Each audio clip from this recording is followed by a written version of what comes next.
अस्सलाम वालेकुम। उम्मीद है कि आप सब खैरियत से होंगे। मामूल के मुताबिक आज फिर एक नए वीडियो के साथ हाजिर हूँ।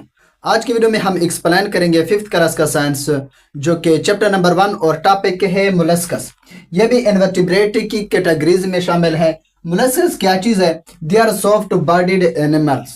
मोलस्कस नरम जिस्म वाले, नरम जिसामत वाले तमाम जानदारों क्या कहते हैं मोलस्कस।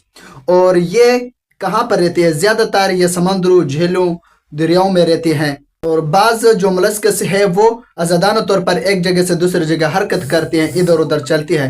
लेकिन कुछ मोलस्कस क्या होती हैं, फिर किसी जगह के साथ अटैच हो जाती है, चट्टान या किसी बड़े पत्थर के साथ अटैच होकर रहते हैं।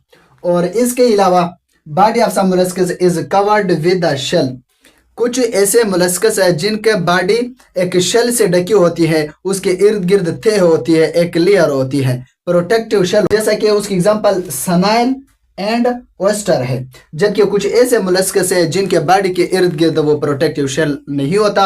उसका एग्जांपल क्या है? ऑक्टोपस। ऑक्टोपस ही उसका एग्जांपल है, ऐसा मोलस्कस जिसके इर्द गिर्द शेल नहीं होता। और मिसालें भी यही है, एग्जांपल ऑक्टोपस, ये मोलस्कस है, सनाइल एंड ऑयस्टर। तो गुंगे और सिपी ये इसके एग्जाम्पल है। आज यहाँ पर मैं आप लोगों के लिए बहुत इंफॉर्मेटिव पॉइंट इसको हाईलाइट करने जा रहा हूँ। क्या when a grain of the salt और sand enter the body of the oyster it form pearl around the grain, it takes year to form a pearl. इसका मतलब यह है कि जब कभी किसी साल्ट यानी नमक या रेत की जरा जब oyster के बॉडी के इनसाइड दाखिल हो जाती है, oyster क्या होती है, उसे सीपी कहती हैं। जब उसके बॉडी के अंदर मिट्टी या नमक का एक टुकड़ा दाखिल हो जाती है तो फिर oyster क्या करता है, उस ग्रेन की गिर्द यानी उस दाने की गिर्द तह चढ़ाना शुरू कर देते हैं, लेयरें बनाते हैं।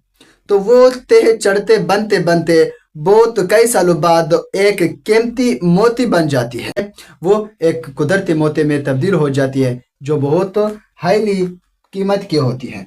उम्मीद है आप लोगों को वीडियो पसंद आई हो। अपना ख्याल रखिए, दुआ में याद रखना। अगली वीडियो में फिर मुलाकात होगी, तब तक खुदा हाफिज।